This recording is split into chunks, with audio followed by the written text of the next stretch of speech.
ఈరోజు మనమొక చాలా చాలా మామూలుగా కనిపించే ఉత్తరంలో దాగి ఉన్న ఓ అద్భుతమైన ప్రపంచాన్ని చూద్దాం. ఇది ఒక పల్లెటూరు నుంచి వచ్చిన లేఖ. చూట్టానికి చాలా సాధారణంగా అనిపించొచ్చు, కాని ఇందులో మనందరి జీవితాలకి పనికొచ్చే ఒక లోతైన సందేశం ఉంది. పదండి ఆ కథలోకి వెళ్దాం. మన ఈ విశ్లేషణను ఒకే ఒక్క ప్రశ్నతో మొదలుపెడదాం. ఒక సాధారణ లేఖ ఒక మంచి జీవితం గురించి మనకు ఏమి నేర్పగలదు?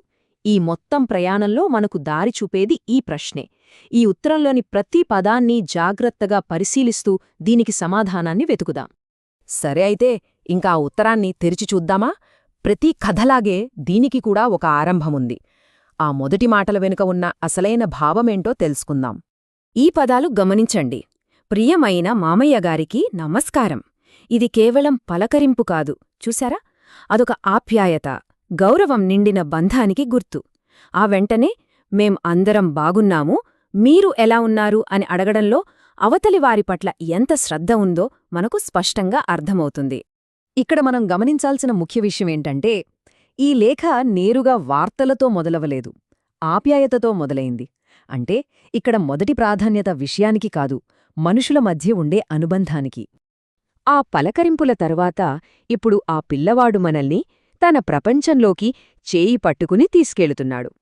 తన మాటల ద్వారా ఆ ఊరి దృశ్యాలను, శబ్దాలను మన కళ్ల ముందు ఎలా నిలుపుతున్నాడో చూద్దాం. ఈ వాక్యం వినగానే మనసుకి ఎంతో ప్రశాంతంగా అనిపిస్తుంది కదూ. చుట్టూ పచ్చని పొలాలున్నాయి. ఈ ఒక్క వాక్యంతో ఆ ఊరి అందమైన దృశ్యాన్ని మన కళ్ల ముందు నిలబెట్టేశారు. ఈ ఒక్క మాటతో మనకు అర్థమవుతోంది ఏంటంటే, అది ప్రకృతితోనే నిర్మించిన ప్రపంచం అన్నమాట. మన నగర జీవితంలోని హడావిడికి, కాలుష్యానికి పూర్తి భిన్నమైనది. అక్కడ జీవితపు లయ ప్రకృతితో ముడిపడి ఉంటుంది. ఈ వాక్యం వినండి. పక్షుల కిలకిలలతో మేల్కొంటున్నాను. ఇది కేవలం ఒక దినచర్య కాదు, అదొక అనుభూతి. అలారం శబ్దంతో కాదు, ప్రకృతి సంగీతంతో రోజును ప్రారంభించడం ఎంత అద్భుతంగా ఉంటుందో కదా. సో దీన్ని బట్టి మనకేమర్థమవుతోంది?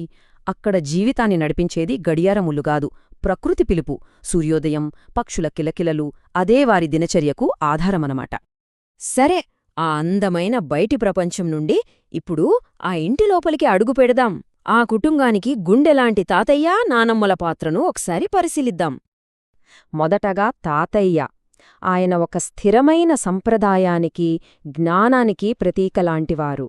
ఆయన దినచర్య ఆ పిల్లవాడికి తెలియకుండానే ఎన్నో మంచి విలువలను నేర్పుతుంది. ఉదయం ప్రార్థన, సాయంత్రం నడక, ఆ మధ్యలో మంచి మంచి కథలు. ఇవి కేవలం పనులు కాదు, అవి తరతరాల సంప్రదాయాన్ని, క్రమశిక్షణతో కూడిన జీవితాన్ని ఆ పిల్లవాడికి అందిస్తున్న వారసత్వంలాంటివి. ఇక నానమ్మ. ఆమె ప్రేమకు, ఆప్యాయతకు అసలైన ప్రతిరూపం. ఆమె చేసే ప్రతి పనిలోనూ ఆ ఇంటి పట్ల, ఇంట్లోని మనుషుల పట్ల ఉన్న శ్రద్ధ మనకు స్పష్టంగా కనిపిస్తుంది. ప్రేమగా అన్నం తినిపించడం, రుచికరమైన వంటలు చేయడం, ఈ పనుల ద్వారా ఆమె కేవలం పొట్ట నింపడం లేదు, ఆ ఇంటిని ప్రేమతో, వెచ్చదనంతో నింపుతున్నారు. చూసారా? తాతయ్య, నానమ్మల ఈ సింపుల్ జీవితం మనకొక చాలా ముఖ్యమైన పాఠం నేర్పుతుంది. అదే సంతృప్తి. అంటే ఎక్కువ సంపాదించడం కోసం కాకుండా ఉన్నదానితో సంతోషంగా ఉండటం, చిన్న చిన్న క్షణాల్లోనే అసలైన ఆనందాన్ని వెతుక్కోవడం. ఇప్పటివరకు చూసిందంతా కథకి ఒక నేపథ్యంలాంటిది.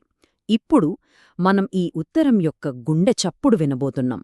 ఆ పిల్లవాడి మనసులోని అసలైన కోరిక ఏంటో ఇప్పుడు బయటపడుతుంది. ఈ ఒక్క వాక్యం బాగా గమనించండి. మామయ్య, మీరు త్వరగా మా ఊరికి రావాలి.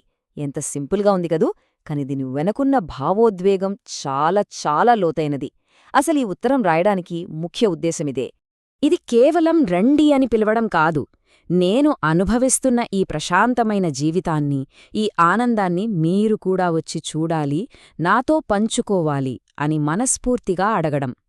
ఆనందాన్ని పంచుకోవాలనే తపన ఇందులో మనకు ప్రస్ఫుటంగా కనిపిస్తుంది. సరే, ఇక ఈ ఉత్తరం ముగింపు దశకు వచ్చేద్దాం.